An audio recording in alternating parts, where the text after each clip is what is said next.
Hello again. I'm going to be reading the final chapter of my book, from Experiences from Life. And this one's entitled False Accusation. This is the sermon that Maurice preached. And I'll just read the little précis first of all before I start on my little talk. False accusation. This is a progression from the previous beatitude. To be persecuted because you are righteous is one thing. But to bear false accusation and be accused of doing immoral, deceitful or ungodly things is quite another, because it attacks your reputation.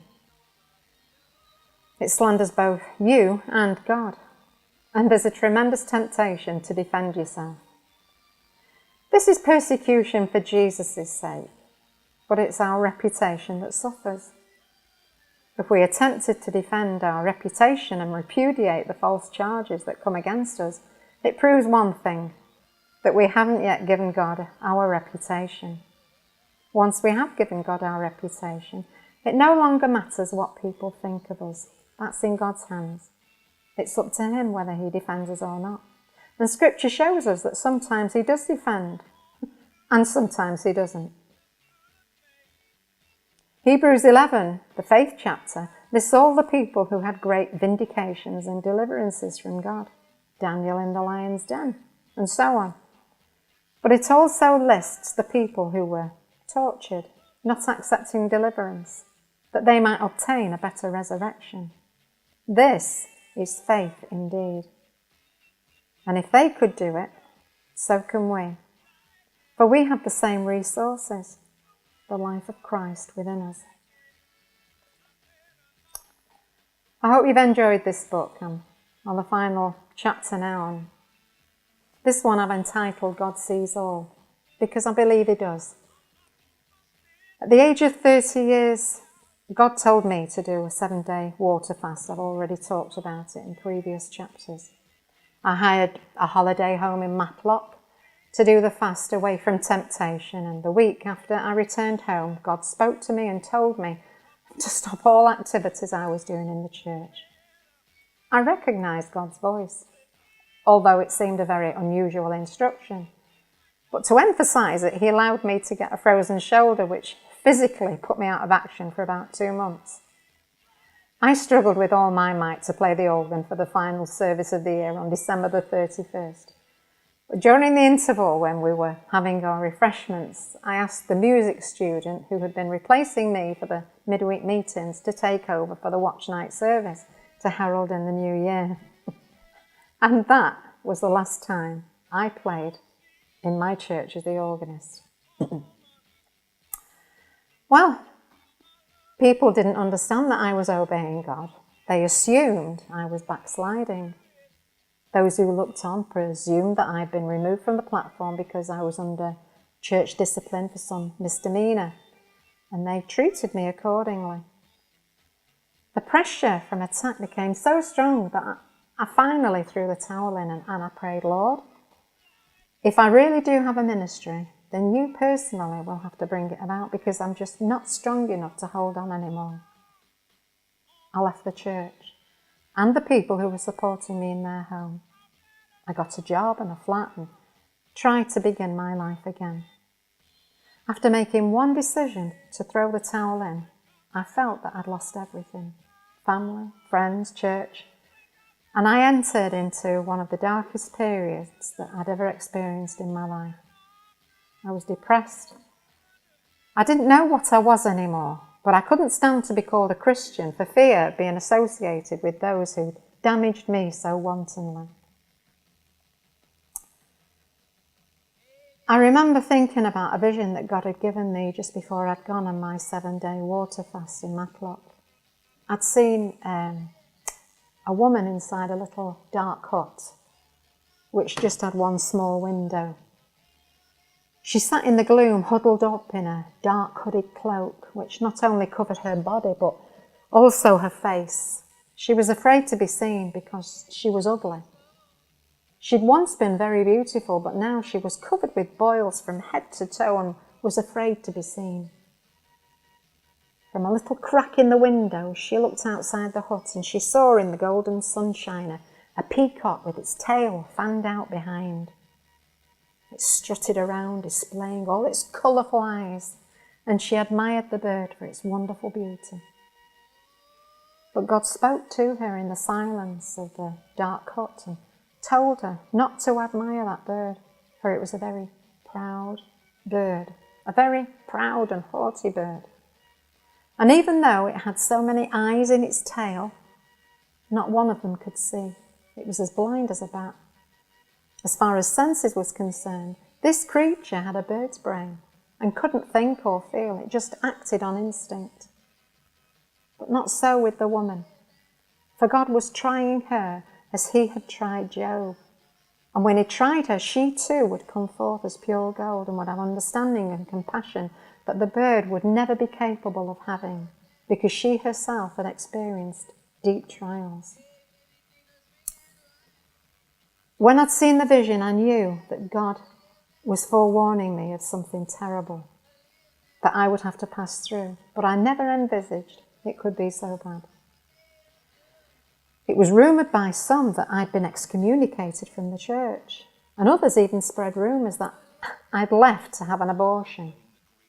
I was disgusted at the filth which some Christians not only thought, but gossiped about in church, and the hatred and bitterness that God had once delivered me from, where my parents were concerned, now began to return, only this time it was aimed at the church. I'd served on the church platform for 15 years, and it seemed as though the only one who cared about me was the minister. He'd actually broken down in tears right in front of me when I told him of my decision to leave. I found prayer impossible, because all that was on my mind was the hurt I was suffering. Well, after a while, I began to attend church again, but this time it was different. I needed fellowship so much. I couldn't seem to find God on my own. I was just a member of the congregation, taking instead of giving, and gradually God began to rebuild my life. After attending this new church for about a year, the minister mentioned to me that someone had told him I was a singer. And he asked if I would like to sing the following weekend. Well, after hearing me, he then asked if I'd like to stage a concert in his church. To be honest, I thought that my ministry had ended. But now, a ray of hope began to shine in my heart as I thought that maybe God could be remembering me. Maurice and I worked on the programme and then had tickets printed, which we distributed to lots of old friends who in turn passed them on. It so happened that one of these tickets made its way into my parents' hands, and they immediately rushed round to my former minister, demanding that the minister of this new church should be informed that I'd been excommunicated from my former church. It seemed that my parents not only wanted to humiliate me, but they also wanted to crush and destroy me completely. Well, the show went on. And from my very first song, which was "Oh, How I Love Thy Law," that's from Psalm 119. I've actually written music for the whole psalm and it covers 2 albums. But I experienced something brand new as I sang. I didn't have any facilities for lighting effects, but during my opening song, the congregation seemed to fade into darkness and a light beamed down on me from the ceiling. I looked into the light and I saw past the ceiling, past the roof, through the sky, and I could see God sitting on his throne, listening to my every word. I don't remember anything else about the concert, other than I was absolutely engrossed in God. During the 3 years when I'd been totally stripped of my ministry, the humiliating process that I'd travelled through had wrought an incredible change in my heart, which I hadn't been aware was taking place. I'd been in the limelight for far too long, and God in his mercy had needed to knock me from my pedestal to make me realise that I wasn't his gift to the church. He himself is the gift to the church, and his intention for anyone who stands on the platform is that they should be a mediator between himself and the congregation so that God can communicate with his people. Well, I now realised what a tremendous privilege it was to stand on the platform and be called to the ministry. And after that concert, I recall saying to Maurice that now I understand what Jesus means when he says, "My meat is to do the will of him that sent me." That was what really fed and satisfied me. Well, God had forewarned me in the vision that he was going to try me as he had done Job. But now he began to bless me also as he'd done Job, and he gave me back not only what I'd lost, but far more than I had dreamed of. My voice took on a whole new dimension. From being very sweet and pure, it now became very strong and powerful and carried a far greater conviction. God then told Maurice and I to get back in the ministry. And together with his father, we formed Barratt Ministries and began to travel once again. Our ministry was well accepted and we had more invitations than we could cope with. In 1 year, I recall being in 8 different countries. I remember waking up one morning and wondering, not which church, but which country am I in? Well, considering the fact that people so strongly resisted our ministry together, I was amazed to see that God had taken us as far as USA, Barbados, Canary Islands, Holland, Poland, Germany, Belgium, Scotland, Wales. And in some of these countries we also had radio and television interviews and were invited to speak in prisons and at full gospel businessmen's dinners. A few years after I'd left my former church, someone in authority took it upon himself to make a full investigation of all the allegations and accusations made against me.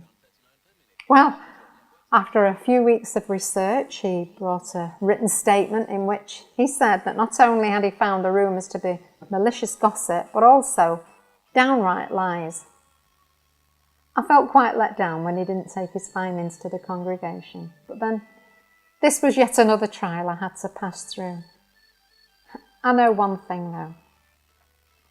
God sees all. Persecution may not bring its reward down here, but there's one thing we can be sure of, and that is that God will certainly make up to us in the future kingdom. And the rewards will be eternal. I know which I prefer, and that's because I really do believe in life after death. Your attitude down here will prove whether you do too.